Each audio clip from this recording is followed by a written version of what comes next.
August 13ಕ್ಕೆ ಈಗಾಗಲೇ ಕನ್ನಡ ಪರ ಸಂಘಟನೆಗಳು ಕರ್ನಾಟಕ ಬಂದ್ ಘೋಷಣೆ ಮಾಡಿದ್ದೇವೆ. ಈ ಬಗ್ಗೆ ಮಾತಾಡಲಿಕ್ಕೆ ನಮ್ಮ ಜೊತೆ ಹಿರಿಯ ಹೋರಾಟಗಾರರಂತ ವಾಟಾಳ್ ನಾಗರಾಜ್ ಅವರಿದ್ದಾರೆ.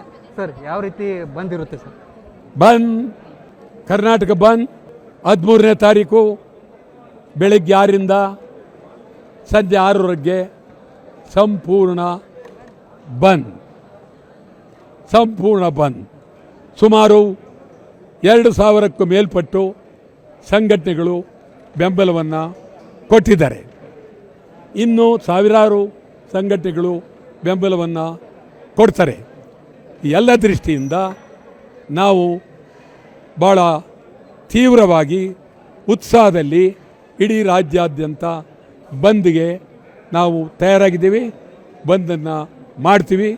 ಬಂದ್ ಸಂಪೂರ್ಣವಾಗಿ ಯಶಸ್ವಿ ಆಗುತ್ತೆ. ಸರ್, ಈ ಬೆಂಗಳೂರಿನಲ್ಲಿ ಯಾವ ರೀತಿ ಮಾಡ್ತೀರಿ ಮತ್ತು ಗಡಿ ಭಾಗದಲ್ಲಿ ಯಾವ ರೀತಿ ಹೋರಾಟ ಇರುತ್ತೆ? ಎಲ್ಲರಿಗೂ ಗಡಿ ಭಾಗದಲ್ಲೂ ಅಷ್ಟೇ, ಬೆಂಗಳೂರಲ್ಲೂ ಅಷ್ಟೇ ಸಂಪೂರ್ಣ ಬೆಳಗ್ಗೆ ಸಾಯಂಕಾಲದವರೆಗೆ ಬಂದ್ ಆಗುತ್ತೆ.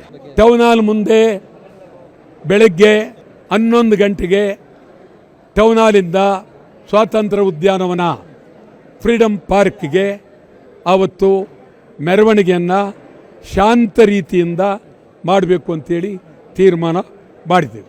ಈಗ ಆಗಸ್ಟ್ 3ಕ್ಕೇನೋ ಏರ್ಪೋರ್ಟ್ ಮುತ್ತಿಗೆಗೆ ನಿರ್ಧಾರ ಮಾಡಿದ್ದೀರಿ ಅನ್ನುವಂಥದ್ದು? ಹೌದು, ವಿಜಯ್ ಬರ್ತಾರೆ ಆವತ್ತು ಆಗಸ್ಟ್ 3ನೇ ತಾರೀಕು.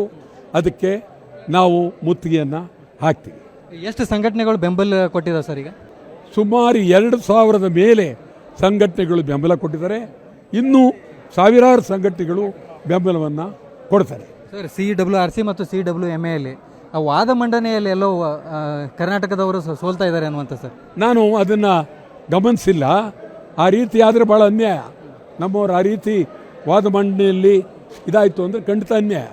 ಇದಿಷ್ಟು ವಾಟಾಳ್ ನಾಗರಾಜ್ ಅವರು ಮಾತಾಗಿತ್ತು. ಕ್ಯಾಮರಾ ಪರ್ಸನ್ ಸತ್ಯ ಜೊತೆ ಪ್ರವೀಣ್ ಜಮಖಂಡಿ, ಏಷ್ಯಾನೆಟ್ ಸುವರ್ಣ ನ್ಯೂಸ್, ಬೆಂಗಳೂರು.